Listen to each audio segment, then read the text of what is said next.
LB స్టేడియంలో కేసీఆర్ మాట్లాడుతున్నారు. ఇప్పుడు ఆ లైవ్ చూద్దాం. रियासत था, हमारे पास ना पीने को पानी थे, ना बिजली था, ना किसान के लिए पानी दे सकते थे। बेहाल हमारा हालत था। अल्लाह का फजल है, आप तमाम लोगों का ताउन है, आप तमाम लोगों का तायीद भी मिला है भरपूर तरीके से।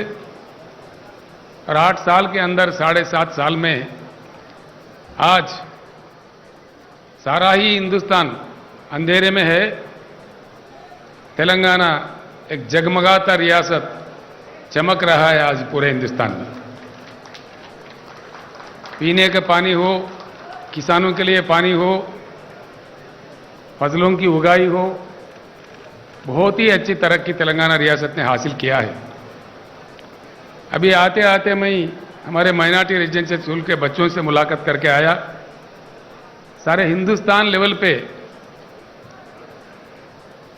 जिस तरीके से तेलंगाना रियासत में माइनॉरिटी रेजिडेंशियल स्कूल चलाए जा रहे हैं, जनाब AK खान साहब अभी मुझे बता रहे थे कि इसी तरीके से इसी को कॉपी करके पूरे देश में लागू करना चाहिए।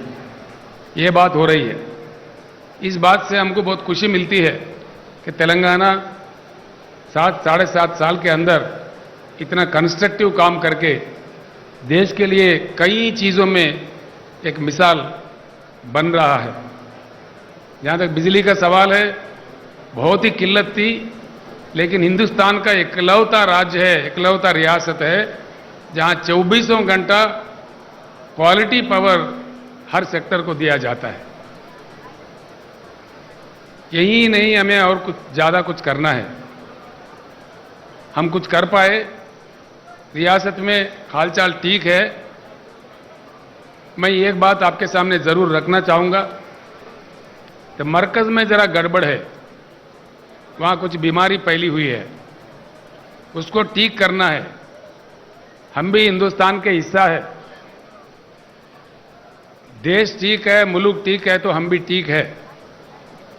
हमारा पर कैपिटा इनकम था तेलंगाना का 1,24,000 रुपये 2014 में। आज हमारा पर कैपिटा इनकम है 2,78,000 रुपीस। हमारे में आधा परफॉर्मेंस, आधा का काम भी मरकजी सरकार नहीं कर पाया। हमारा GSDP 11.5 लाख करोड़ है, 11.5 लाख करोड़ है।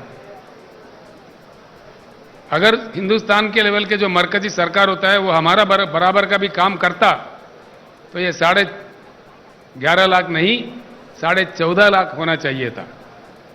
यानी कि मरकज कमज़ोर है तो हम भी कमज़ोर हो जाएंगे, मरकज में गड़बड़ है तो हमारा भी गड़बड़ हो जाएगा। देशवासी होने के नाते हमारा भी फर्ज बनता है, किसी भी तरीके से अगर देश बिगड़ रहा है, देश में बदहाली पैदा किया जा रहा है, खुसूसन किया जा रहा है, उसको रोकना हमारा काम है। देश को किसी भी हालत में खराब नहीं होने देना है।